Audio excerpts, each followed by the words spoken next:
Dear student, આજે આપણે alkyne સંયોજનની રાસાયણિક પ્રક્રિયાઓ પહોંચ્યા. તો સૌથી પહેલા આલ્કાઇનમાં ડાયહાઇડ્રોજનનું ઉમેરણ એટલે કે H2 અણુનું ઉમેરણ કરીએ. હવે આ માટે ઉદ્દીપક હશે પેલેડિયમ, પ્લેટિનમ અથવા તો નિકલ. આવા ઉદ્દીપકની હાજરીમાં ઉદાહરણ તરીકે ઇથાઇન આપેલું છે, એમાં કાર્બન કાર્બન વચ્ચે ત્રિબંધ આવેલો હોય. હવે માના બે પાઈ બંધમાંથી એક પાઈ બંધ તૂટે એટલે બંને કાર્બન ઉપર એક એક હાઇડ્રોજન જોડાઈ જાય. આ તમને બતાવ્યું હતું. ઉદ્દીપકની સપાટી પર હાઇડ્રોજનનો જે નિષ્ક્રિય છે તે સક્રિય બનશે એટલે એમાંથી બે પરમાણુ મુક્ત થાય, એ બંને કાર્બન ઉપર જોડાય અને ઇથેન બનશે.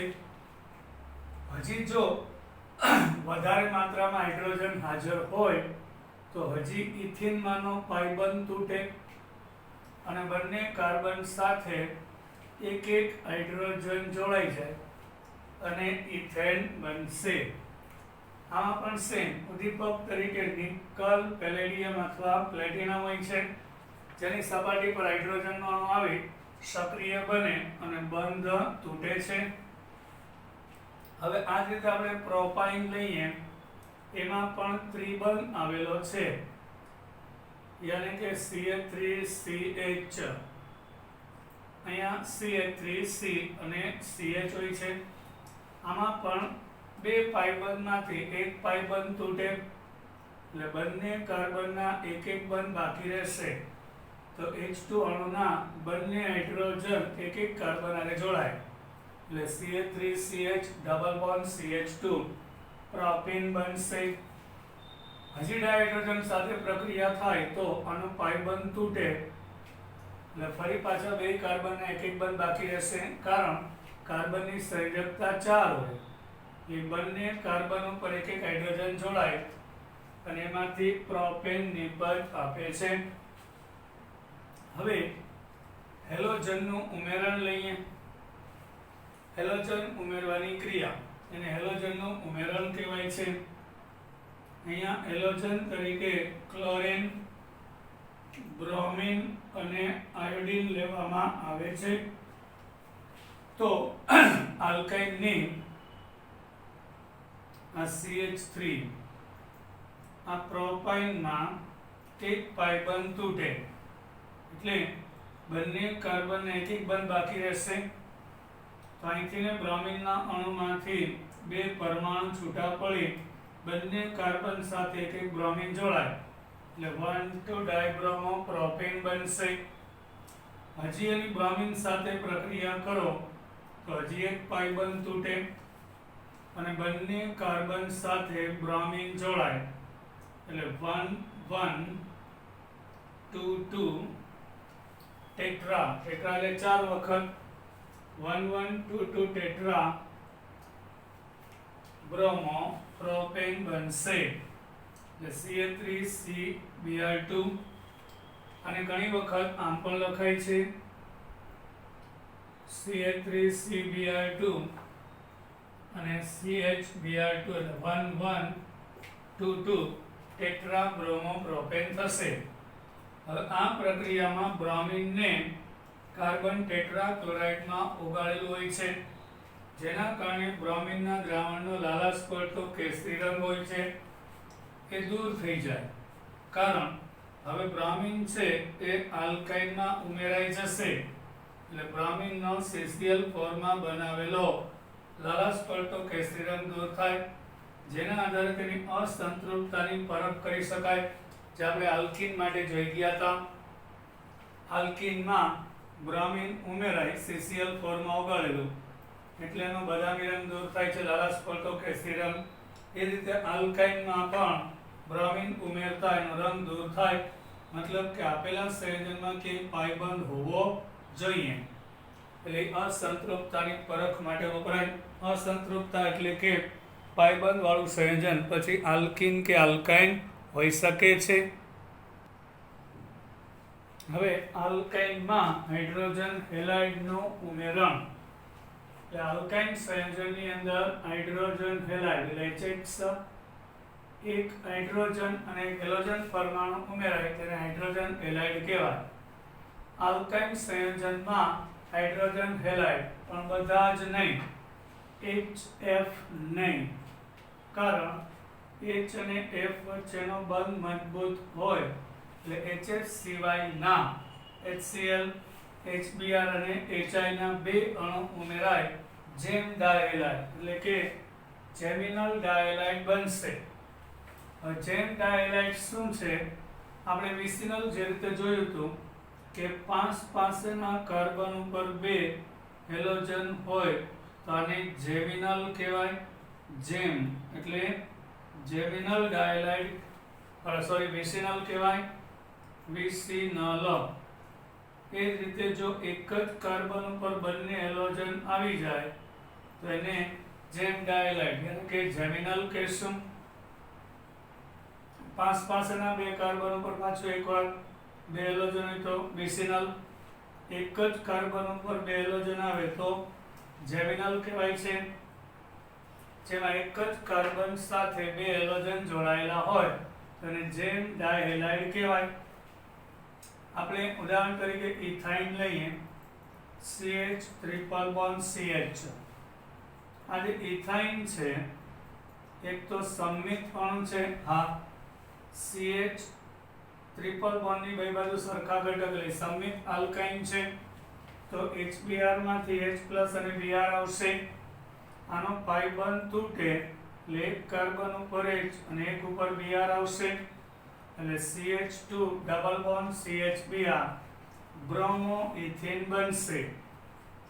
હજી HBr નો એક અણુ આવે પણ હવે આ અણુ સંમિત નથી. તમે જુઓ દ્વિબંધની આ બાજુ CH2 છે અને દ્વિબંધની આ બાજુ CHBr આવેલું છે, મતલબ અણુ હવે સંમિત નથી.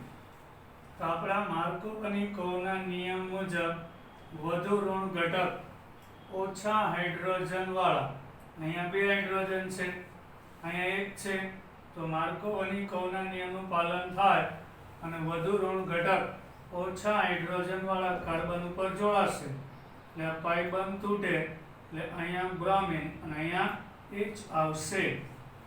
તો આ બંને હેલોજન એક જ કાર્બન ઉપર આવે છે માટે એક જેમિનલ કહેવાય. 1,1 ડાયબ્રોમો ઇથેન બનશે. આ જ રીતે આપણે પ્રોપાઇન લઈએ, propyne CH triple bond CH એક પ્રોપાઇન થશે. પ્રોપાઇન છે એ અસંમિત છે, તમે જુઓ કે ત્રિબંધની જમણી બાજુ CH છે, ડાબી બાજુ CH3C છે એટલે આપણો અણુ અસંમિત છે. હવે એમાંનો પાઈ બંધ તૂટે એટલે શું થાય? 2 કાર્બનના એક એક બંધ બાકી રહેશે. તો અસંમિત છે એટલે માર્કોવની નિયમનું પાલન થાય. વધુ ઋણ ઘટક અહીંયા 1 હાઇડ્રોજન છે, અહીંયા 0 એટલે ઓછા હાઇડ્રોજન વાળા કાર્બન ઉપર જોડાય એટલે અહીંયા બ્રોમિન અને અહીંયા H એટલે એ બનશે 2 બ્રોમો, 1 2 અને 3 2 બ્રોમો પ્રોપેન બનશે. હજી એની HBr સાથે પ્રક્રિયા થાય તો અણુ તો અસમિત છે જ. આ બાજુ CH2, આ બાજુ CH3C અને Br, પાછો પાઈ બંધ તૂટે તો આનો ઋણ ઘટક છે એ ક્યાં જોડાશે? વિચારો, ઓછા હાઇડ્રોજન વાળા કાર્બન ઉપર. અહીંયા તો 2 હાઇડ્રોજન છે, અહીંયા 0 છે એટલે અહીંયા બ્રોમિન આવશે, અહીંયા H આવશે. વધુ ઋણ ઘટક ઉમેરાતા પ્રક્રિયકનો ઓછા હાઇડ્રોજન વાળા કાર્બન સાથે જોડાય એટલે 1 આ 2 એટલે 2 ડાયબ્રોમો પ્રોપેન થશે. આ થયું હાઇડ્રોજન હેલાઇડનું ઉમેરણ. હવે આપણે પાણીનો ઉમેરવાની પ્રક્રિયા. આલ્કાઇનમાં પાણી ઉમેરવું છે પણ પ્રોબ્લેમ એ છે કે આલ્કેન અને આલ્કીનની જેમ આલ્કાઇન પણ પાણીમાં અદ્રાવ્ય હોય છે, અમિશ્રિત હોય છે અને પાણી સાથે પ્રક્રિયા નહીં કરે. આલ્કેન, આલ્કીન કે આલ્કાઇન એને ડાયરેક્ટ પાણી નાખો તો પ્રક્રિયા નહીં આપે પરંતુ આલ્કાઇન સંયોજનમાં 333 કેલ્વિન તાપમાને મર્ક્યુરી સલ્ફેટ અને સલ્ફ્યુરિક એસિડનું મિશ્રણની હાજરીમાં પાણીનો એક અણુ ઉમેરાઈ કાર્બોનિલ સંયોજન આપે છે. કાર્બન સાથે દ્વિબંધથી ઓક્સિજન જોડાય આવા સંયોજનને કાર્બોનિલ સંયોજન કહેવાય. તો આપણે ઉદાહરણ લઈએ. ઇથાઇન છે, CH triple bond CH ethyne. હવે વિચારો આ તો સમમિત છે કે નહીં? હા. ત્રિબંધની બંને બાજુના ઘટક સમાન છે. અહીંયા આગળ પાઈ બંધ તૂટે છે એટલે બેયના એક એક બંધ બાકી રહેશે. તો અહીં પાણીમાંથી શું આવે? હવે ઘણી વખત આપણને HgSO4/H2SO4 તીર ઉપર લખેલું હોય અથવા તો આ Hg+2 કોનો મર્ક્યુરી સલ્ફેટનો લીધો છે, H+ કોનો સલ્ફ્યુરિક એસિડ. ઘણીવાર ટૂંકમાં આમ પણ લખવામાં આવે. એનો મતલબ જ એ થાય કે મર્ક્યુરી સલ્ફેટ અને સલ્ફ્યુરિક એસિડનું મિશ્રણ છે. આમ પણ લખેલું હશે અથવા આમ. અને ટેમ્પરેચર 333 કેલ્વિન. તો હવે આનો પાઈ બંધ તૂટે એટલે એક કાર્બન ઉપર OH આવશે અને એક ઉપર H એટલે CH2 ડબલ બોન્ડ CHOH એટલે ઇથિન 1 ઓલ બનશે અથવા વિનાઇલ આલ્કોહોલ પણ કહેવામાં આવે છે. પણ આ જે વિનાઇલ આલ્કોહોલ છે તે અસ્થાયી છે. હવે આપણી બુકમાં એક સમઘટકતા નથી એની વાત કરીએ. ચલ રૂપકતા બરાબર ચલ રૂપકતા એને ટોટોમેરિઝમ કહેવામાં આવે છે. એટલે અહીંયા જે સમઘટકીકરણ લખ્યું છે ચલ રૂપકતાની વાત છે. એટલે કે આ કાર્બન ઉપર દ્વિબંધ છે, એ જ દ્વિબંધ વાળા કાર્બન ઉપર OH સમૂહ છે. તો શું થાય તમે સાંભળો. આ જે પાયબંધ છે એ અહીંયા શિફ્ટ થાય છે. આ બે ઇલેક્ટ્રોન અહીંથી હાઇડ્રોજન અહીંયા જશે અને પાયબંધ અહીંયા આવશે. આને ટોટોમેરિઝમ કહેવાય. એટલે દ્વિબંધ ધરાવતા કાર્બન ઉપર જ્યારે OH સમૂહ આવેલો હોય ત્યારે આ દ્વિબંધના પાયબંધના ઇલેક્ટ્રોન અહીંયા જશે અને હાઇડ્રોજન અહીંયા શિફ્ટ થાય છે. એટલે આને ટોટોમેરિઝમ યાની કે ચલ રૂપકતા કહેશું. એટલે અહીંથી H અહીંયા શિફ્ટ થાય અને આ પાયબંધ C અને O ની વચ્ચે રચાય અને ચલ રૂપકતા કહેવામાં આવે છે. ટોટોમેરિઝમ કારણ કે આના કરતા વધુ સ્થાયી અવસ્થા છે. બરાબર. એટલે ઇથેનોલ અને CO કાર્બોનિલ સમૂહવાળું સંયોજન બનશે. હવે આપણે પ્રોપાઇન લઈએ. મતલબ કે આ તો સંમિત હતું. એક અસંમિત આલ્કાઇનનું ઉદાહરણ લઈએ. CH3C ટ્રિપલ બોન્ડ CH મતલબ પ્રોપાઇન થશે. આ પ્રોપાઇન છે એ અસંમિત આલ્કાઇન છે. એની પાણી સાથે પ્રક્રિયા મર્ક્યુરી સલ્ફેટ અને સલ્ફ્યુરિક એસિડની હાજરીમાં પ્રક્રિયા કરતા આ જેનો પાયબંધ તૂટે છે તો અસમિત છે કેમ ખબર પડી? આ બાજુ CH3C, આ બાજુ CH. આનો પાયબંધ તૂટે એટલે બેના એક એક બંધ બાકી. તો માર્કોવની કર્વના નિયમ મુજબ વધુ ઋણ ઘટક એટલે OH- પ્રક્રિયકનો વધુ ઋણ ઘટક ઓછા હાઇડ્રોજન વાળા કાર્બન ઉપર અહીંયા જોડાશે. અહીંયા એક હાઇડ્રોજન અહીં 0 તો ઓછા અહીંયા OH આવશે અને અહીંયા H. તો આપણને નિપજ મળશે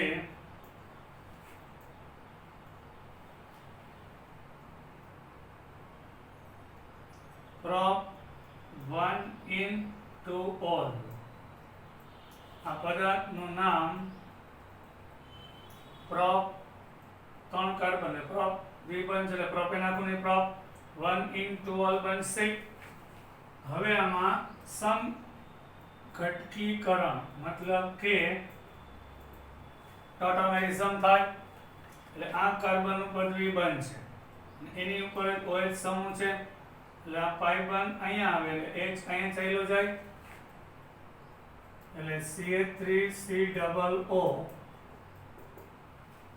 6 પાઈ બંધ અહીંયા આવી એટલે C અને O છે દ્વિબંધ અહીંથી H અહીંયા આવી જાય એટલે પ્રોપેનોન એસિટોન અહીંયા પણ CO એટલે કાર્બોનિલ સંયોજન અહીંયા આલ્ડીહાઇડ બન્યું તો અહીંયા કીટોન બનશે આલ્ડીહાઇડ કીટોન એ બંને કાર્બોનિલ સંયોજન ગણાય છે આ રીતે ટોટોમેરિઝમ ચલ રૂપકતા થતી જોવા મળશે હવે પોલિમરાઇઝેશન આપણે પોલી એટલે ખબર છે ઘણા બધા મેની મરાઇઝેશન બહુલીકરણ નાના નાના અણુઓ જોડાઈને વિરાટ અણુ બનવાની ઘટના એટલે પોલિમરાઇઝેશન કહેવાય તો પોલિમરાઇઝેશન આલ્કાઇન બે ટાઈપના આવશે રેખીય અને ચક્રીય તો પહેલા રેખીય પોલિમરાઇઝેશન જોઈએ કે જેમાં અણુઓ એકબીજા સાથે જોડાઈ લાંબી શૃંખલા બનાવે છે અનુકૂળ પરિસ્થિતિમાં એટલે યોગ્ય દબાણ યોગ્ય તાપમાન યોગ્ય ઉદ્દીપકની હાજરીમાં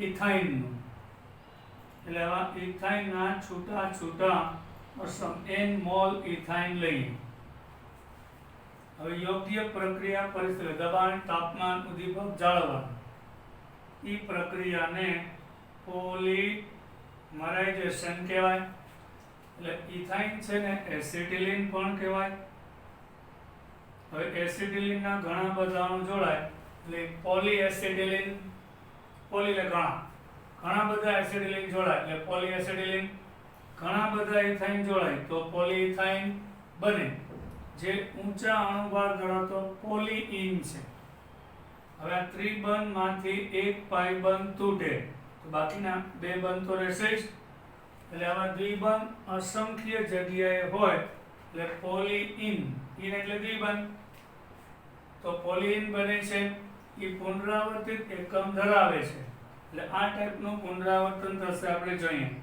ધારો કે એક અણુ છે આ રીતે એની બાજુમાં બીજો અણુ આવ્યો તો બેયના પાઈ બંધ તૂટે હવે ત્રીજો અણુ આવ્યો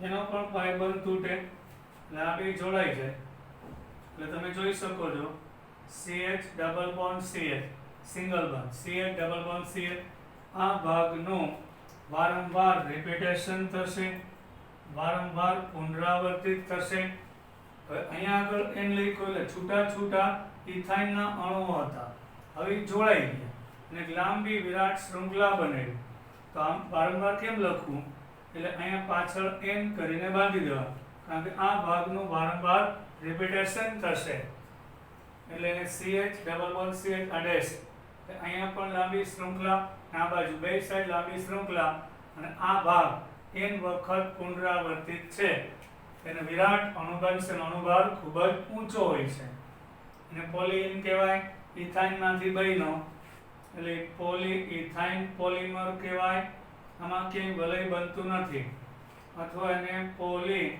એસિટિલિનના ઘણા બધા અણુ જોડાઈને બન્યો એટલે પોલીએસિટિલિન પણ કહેવામાં આવે છે હવે આ પોલિમર ઇલેક્ટ્રોનિક્સ ઉદ્યોગમાં ખૂબ જ ઉપયોગી છે આ પોલિમર વિદ્યુતનો સુવાહક બને છે કારણ કે એમાં અતિશય નિર્બળ પાયબંધ હોય છે એ પાયબંધ તૂટીને ઇલેક્ટ્રોન વાહકતા માટે જવાબદાર હોય છે પોલીએસિટિલિન પાતળી ફિલ્મ બેટરીમાં ઇલેક્ટ્રોડ તરીકે વપરાય આપણે કોઈ પણ બેટરીઓમાં બે ધ્રુવ હોય એક ધન ધ્રુવ અને એક ઋણ ધ્રુવ સામાન્યતઃ આપણે બેટરીમાં ધાતુના ધ્રુવનો ઉપયોગ કરીએ છીએ પણ ધાતુ કરતા ધાતુમાં શું થાય કાટ લાગે ક્ષારણ થાય પણ આ તો પોલિમર પદાર્થ છે એનું ક્ષારણ ન થાય એટલે આ પોલી એસિટિલિન પોલીઇથાઇનની પાતળી ફિલ્મ ઇલેક્ટ્રોડ તરીકે મતલબ વિદ્યુત ધ્રુવ તરીકે વાપરવામાં આવે છે આ ફિલ્મ સુવાહક કરતા એટલે ધાતુઓ છે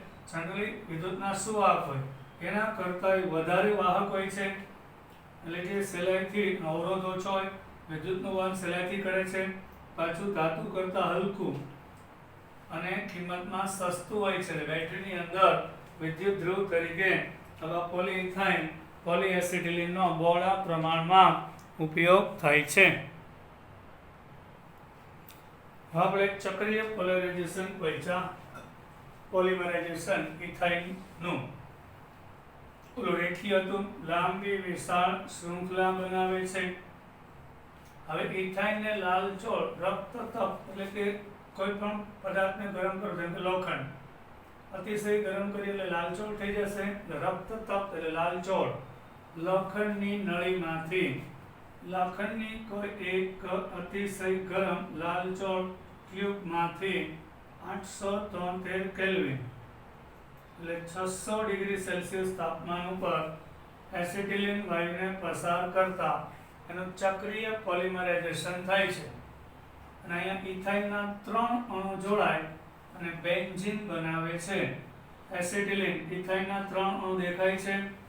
હવે શું થાય તમને કહું. હવે આ જે અણુ છે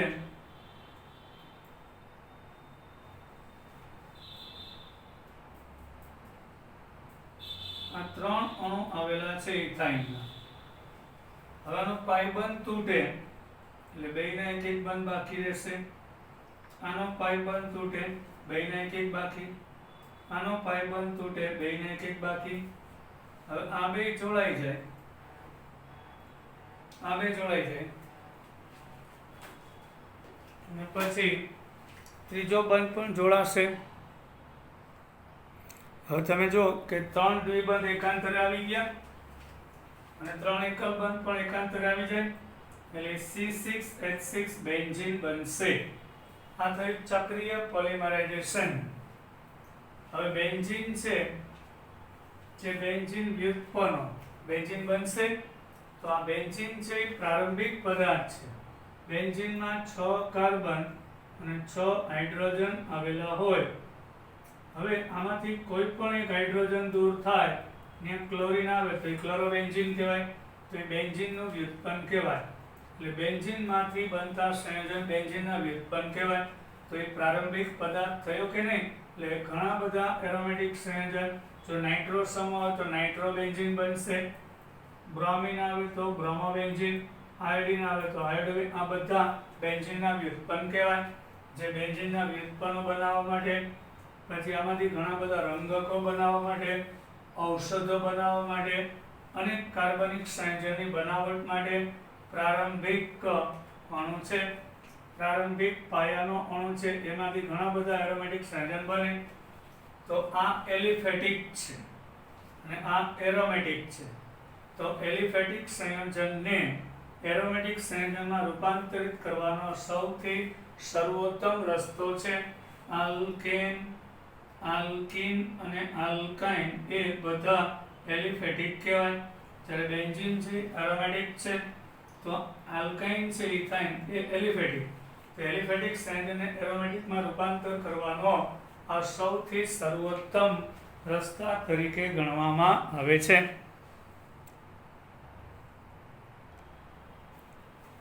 હવે આપણે કોયડો 13.14 પૈસા ઇથેનોઇક એસિડ એટલે કે એસિટિક એસિડ. ઇથેનોઇક એસિડ એનું IUPAC નામ છે, સામાન્ય નામ એસિટિક એસિડ થશે. એને બેન્ઝીનમાં કેવી રીતે પરિવર્તિત કરશો? આને કાર્બનિક રૂપાંતરણ કહેવાય. નીટમાં, JEE-માં બધાની અંદર આવા સમીકરણ પૂર્ણ કરવાના પૂછાય.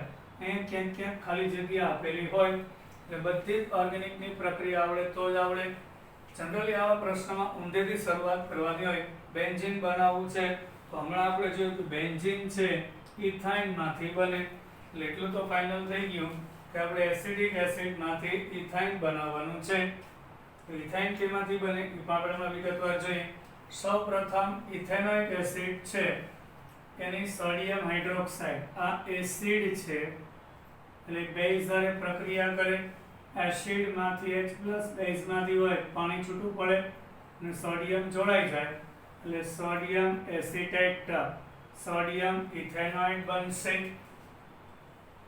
આ ક્ષાર છે એસિડિક એસિડનો સોડિયમ એસિટેટ. સોડા લાઇન સાથે ગરમ કરવું NaOH અને કેલ્શિયમ ઓક્સાઇડ. અહીંયાથી 2 સોડિયમ, 1 કાર્બન અને 3 ઓક્સિજન એટલે Na2CO3 જાય. વધે શું અહીં CH3 અને અહીંથી H4 આ તો ઉદ્દીપક તરીકે વર્તે એટલે 2 સોડિયમ 1 કાર્બન 3 ઓક્સિજન જાય અને CH3 અને H એટલે મિથેન બનશે. હવે મિથેનમાં ક્લોરિનેશન કરીએ તો મેં શીખવાડ્યું હતું મિથેનનું ક્લોરિનેશન કાં તો ઊંચા તાપમાને થાય અને કાં તો સૂર્યપ્રકાશ પારજાંબલી પ્રકાશની હાજરીમાં એટલે મુક્ત મૂલક ક્રિયાવિધિથી થશે. એટલે મિથેનમાં રહેલા એક હાઇડ્રોજન અહીં કાર્બન હાઇડ્રોજન બંધ તૂટે એટલે મિથાઇલ મુક્ત મૂલક બનશે. અહીં ક્લોરીનમાં બંધ તૂટે ત્યાં પણ મુક્ત મૂલક એટલે CH3Cl જોડાય ક્લોરોમિથેન બનશે. અહીંથી એક હાઇડ્રોજન અને અહીંથી એક ક્લોરીન વહી HCl છે ઉપરની પદ મળે. હવે આપણે ક્લોરોમિથેનમાંથી ઇથેન બને આપણે વુલ્સ પ્રક્રિયા શીખી ગયા. અહીં ખરેખર 2 મોલ ઓર્ગેનિકમાં જનરલી સમીકરણમાં સંતુલન આપેલું હોતું નથી, આપણી જાતે કરવાનું હોય. તો જેમ કે ક્લોરોમિથેનમાં ડાયરેક્ટ ઇથેન લખ્યું પણ ખરેખર 2 મોલ ક્લોરોમિથેન 2 મોલ સોડિયમ ધાતુ સાથે પ્રક્રિયા કરશે એટલે 2 ક્લોરીન અને 2 સોડિયમ એટલે 2NaCl જાય એટલે 2 મિથાઇલ વૈધા એ જોડાઈને ઇથેન બનશે. તો અહીં આપણે ઇથેન બની ગઈ નિપજ. હવે એટલે અહીં સંતુલન નથી મારે બતાવું તો ઇથેનનું પાછું ક્લોરિનેશન કરો એટલે આમાંથી એક હાઇડ્રોજન આમાંથી એક ક્લોરીન આવશે એટલે H અને Cl HCl જાય ત્યાં ક્લોરીન આવી જાય તો ક્લોરોઇથેન મળશે. આ ક્લોરોઇથેનની આલ્કોહોલિક પોટેશિયમ હાઇડ્રોક્સાઇડ પ્રક્રિયા એટલે વિલોપન પ્રક્રિયા થશે. અહીંથી K+ અહીંથી Cl KCl જાય બીટા કાર્બન ઉપરથી H અને અહીંથી OH H2O જાય અહીંયા દ્વિબંધ રચાય એટલે ઇથીન બનશે. હવે આ જે ઇથીન મળ્યું એમાં બ્રોમિન ઉમેરતા કારણ કે આલ્કીન છે બ્રોમિન સાથે પ્રક્રિયા કરે એટલે CCl4 માં ઉમેરેલો બ્રોમિન બદામી રંગનો હોય લાલ પડતો નારંગી રંગ દૂર થાય. અસંતૃપ્તતાની કસોટી યાદ આવે બંધ તૂટે 2 કાર્બન ઉપર બ્રોમિન આવે એટલે 1,2 ડાયબ્રોમો ઇથેન બનશે. ફરી પાછી વિલોપન પ્રક્રિયા આલ્કોહોલિક પોટેશિયમ હાઇડ્રોક્સાઇડ લઈ લ્યો એટલે અહીંયાથી ને આ CH2Br આ CH2Br પોટેશિયમ બ્રોમિન સાથે જાય KBr એના પડોશી ઉપરથી H જશે with OH એટલે H2O જશે અને અહીંથી H અહીંથી Br જાય એટલે દ્વિબંધ વાળું CH2 double bond CHBr bromo ethene બનશે. એની સોડામાઇડ સાથે પ્રક્રિયા કરતા સોડામાઇડ એટલે કે સોડિયમ એમાઇડ અહીંથી Na+ NH2- આ જે CH2 ડબલ બોન્ડ CHBr આ બધી પ્રક્રિયા આપણે આગળ શીખી ગયા. અહીંથી બ્રોમિન અહીંથી સોડિયમ NaBr જાય. હવે અહીંથી H+ અહીંથી NH2 એટલે H+ NH2 એટલે NH3 જશે માઈનસ એટલે છૂટું પડે છે એટલે અહીંથી ને એક બંધ બાકી એટલે ઇથાઇન બનશે. હવે અહીં જોયું અહીં 1 મોલ લખ્યું છે અને બહેનું છે બેન્ઝીન ખરેખર આપણને ખબર વાસ્તવમાં કેટલા 3 મોલ ઇથાઇનની જરૂર પડે એટલે ઓર્ગેનિકમાં ક્યાંય સંતુલન હોતું નથી, આપણે જાતે યાદ રાખવાનું હોય છે. એટલે 3 મોલ ઇથાઇન કેટલાનું વપરાશે ખબર 3 મોલ ઇથાઇન વપરાય તો ચક્રીય પોલિમરાઇઝેશન થઈ અને બેન્ઝીન બનશે. એટલે 3 મોલ ઇથાઇનની રક્ત તપ્ત લાલચોળ લોખંડની ટ્યુબ ઉપરથી 873 કેલ્વિન તાપમાને પસાર કરતા પાછું એકવાર આપણે જોઈ લઈએ તો જે શીખા છીએ CH triple bond CH CH triple bond CH અને CH ટ્રિપલ બોન્ડ CH. હવે આનો પાઈ બંધ તૂટ્યો બેયના એક બંધ બાકી પાઈ બંધ તૂટ્યો બેયના એક બાકી એટલે પરસ્પર જોડાઈ જાય